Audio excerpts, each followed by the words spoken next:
Up on the hill, down by the river, by the ocean. Here's a fun little story. So I made an entire video. It was a Shark Week with all the wonderful, terrible voice acting that I love to just throw in things. And then it was time to start filming the joke storyline that I had running throughout the entire video. The joke storyline that was so integral to the script and everything that was going on that it would really fuck things over if the game was down for 3 days and I couldn't film. So now I'm left with two options. Either go back to the beginning and just completely rewrite and refilm everything, or wait for the game to be up. And considering that it has been like 100+ degrees for the last 2 weeks straight, and I have already given this game more effort than I feel it fucking deserves, I've decided we're going to go with option number 3. And we're just going to lay back and do this as lazily as possible. How lazily? I forgot to put on my fucking rings, and I don't care.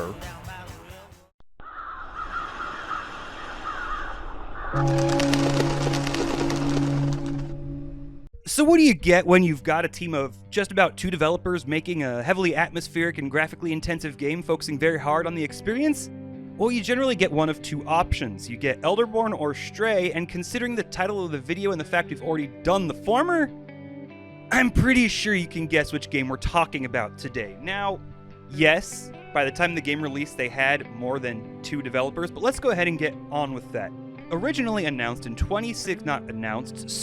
originally beginning development in 2016, 2 people whose names I don't give a fuck started making a game based on the Bossing, say, Walden City, whatever the fuck it is, having once been famously described as the perfect playground for cats. They decided to make a game where you're a cat in a walled-in city.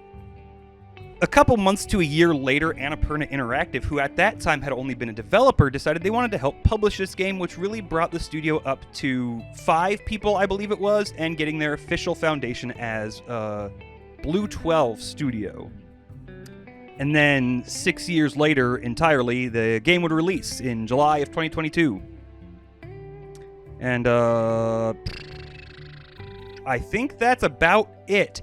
Here's the part where the musical intro comes in. I've had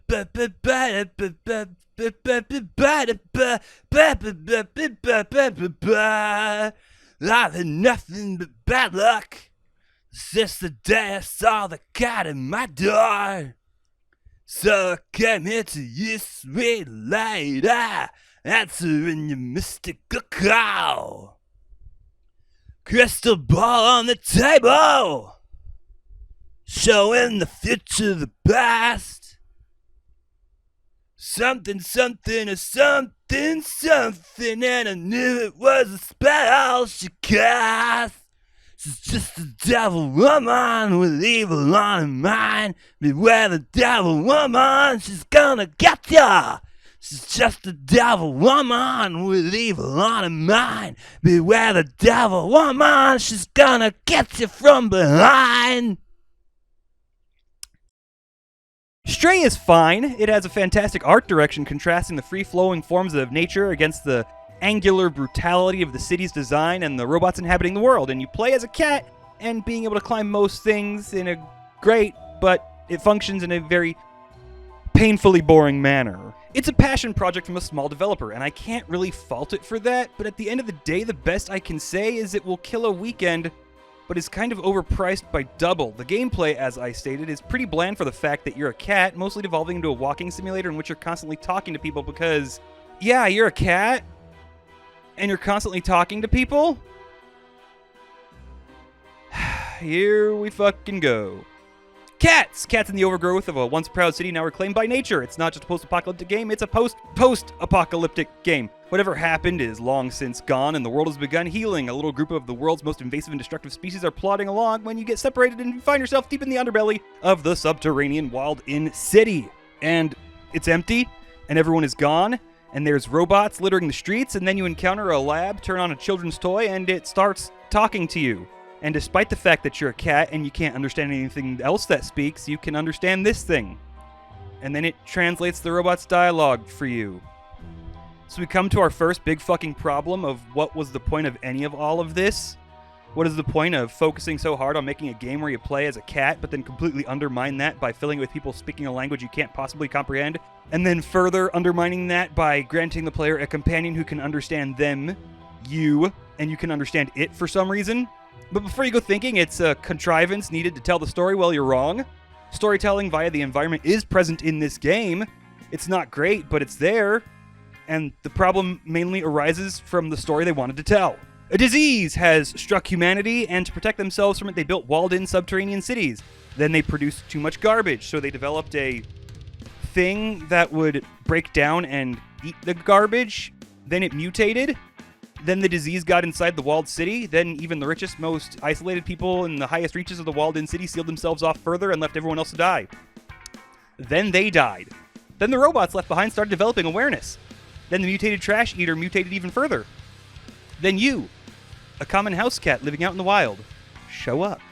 And that's really the story. It tries to have this commentary on the nature of stuff you already know about and are unimaginably tired of hearing rich Hollywood stars spew at you on a regular basis, but it's completely destroyed by the manner in which it is told, Douglas. Look, rich people don't care, Douglas. We will all die choking on the smog they created because they couldn't sell us a solution that was sustainable because what's sustainable for the people and the planet isn't sustainable for the profit, Douglas. But we don't discover that. You see, Douglas, we're a cat. Cats can't understand human language except for this little drone for some reason. So how are the developers gonna get that across? By just telling us, of course. Robots constantly tell us of their plight, and it's all relayed through this little robot. He doesn't store records or anything like that for us. He just kind of tells us everything. Constantly. And just in case you're not familiar with what that's called, it's called preaching. The story is told through making us sit through a lengthy sermon about the parable of the smog monster from Fern Gully. It's not good. Environmental storytelling is actually a great way to get a player invested, but just having a cat stop every 30 seconds to listen to someone tell them about how the fascist police bots are keeping the proletariat bots from leaving the dying city, and the prol bots are dumping their garbage on the even more proletariat bots, which feeds the mutated trash eaters, and I'm going to take a nap now. When you want to make a game with a fun story, I'll be over here. Wake me up before you go. But on the other hand, if you just want to stop the gameplay to preach at me and try to dress it up as a Back to the Future reference, I'm really fucking not interested. The themes are fine. Some of the themes are similarly explored in Elderborn, but Elderborn shows you kind of how to do it better. Even without the lore slabs, you can see the Yermum slums are just filled with disease. Stray sits down and explains it to you like you're a fucking child. Then again, I'm talking about a game with a meow button that is so easy they constitute dying 9 times as an achievement, since you have to go out of your way to do it. The gameplay just doesn't work for me. I'm a cat. I should be able to climb anything, and while there have to be some limits to keep the player from getting places they just shouldn't, there is stuff that looks like you can jump to, but in actuality, you can't. Climbing is a single input context-sensitive function, and you can't jump. To jump or climb, you have to face something the game determines you can jump to, wait for the icon to appear, and then press the button. You can also just hold the A button and the cat will immediately jump when it detects a point at which it can. Many services will block the cat from jumping to them with barriers, and you know what they are, you've seen them. They're usually made to keep pigeons from nesting on them. And that's cool, it makes sense. Some places the player can't go, make a visual that shows them, and yeah, perfect sense is made. But then they just fill the second half of the game with balconies, ledges, and awnings that you just simply aren't allowed to jump to, with no reason why, despite being filled with completely useless ledges that you can jump to. So climbing is automatic, incessantly boring, and is now entirely inconsistent on when you can even do it. Cool. Cat shenanigans are fine, the game's aesthetic is great, but the story and gameplay are just so painfully bland that the best it gets is the Soliton radar from Metal Gear Solid 1. They try to spice things up by making you avoid head crabs, but these start with running in a straight line and end with you literally just running in circles. It's a kid's game, not because it's designed to appeal to children with the cute little kitty cat you play as all the time, but because nothing has any depth beyond the surface, which is really weird to say when it takes place in an underground city, and it just constantly stops to preach at you.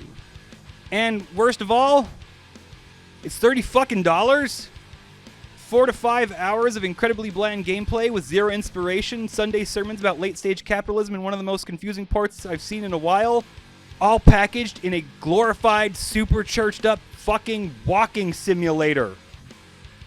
$30. Fuck are you doing? The performance is frustratingly abysmal. The game struggles to maintain 30 FPS in certain segments, and when I finished it, I decided to look into the graphics options. They're bad, extremely lacking to be more precise. I have everything at high, and the game tells me it's only using 0.3 gigabytes of 7.8 available on the highest settings, and it's still struggling throughout major portions? So either this little bar is a straight up lie, or the game simply isn't programmed to use VRAM, and when your players are having to ask this question, that's about the time you should realize you've messed up royally. But it's not all bad and bland, however. There is a really good moment right near the end. You spend this entire game in the slums, unable to really read anything. The second half of the game involves you starting a subway to get out, and after taking it, you exit into a pristine, clean station where everything is in English. The robots are no longer thinking living creatures, they're janitor drones. They otherwise ignore your existence and exist only as props for the elite portion of a walled-in city. The people are gone, they are dead, wiped out, extinct, and all that remains is what they left behind. Those things that began to contemplate their existence and gain sentience are nothing here, merely mindless tools for those who are the most powerful and thus in charge. The shift is dramatic, and it almost stings and becomes very sad very quickly. It's about the only time outside of the Silent Hill moments that the world design begins to tell a story, and by that point, the game is already over. In the next 5 minutes, the little drone gives you his last sermon of an uncaring and out-of-touch rich elite succumbing to the same way everyone else did and sacrifices himself to get the cat out of the walled-in city. When you finally get the world design telling the story as it should have been, the credits start rolling. It's a shame because there's a lot of good ideas here.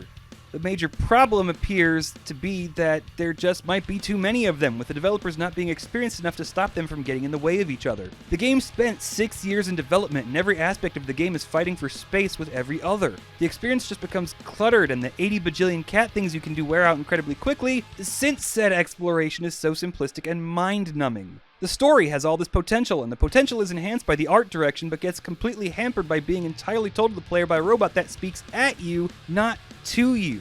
Its performance is pure bilge water, and it costs twice as much as I would ever see it possibly being worth. I'm sorry, Vitamin B12, but people have done everything you've attempted here better, and for far cheaper. If you remember my Werewolf the Apocalypse Earthblood video, or you haven't seen it, I specifically stated that it's a game that was a nothing game, and it would most likely be forgotten in a year.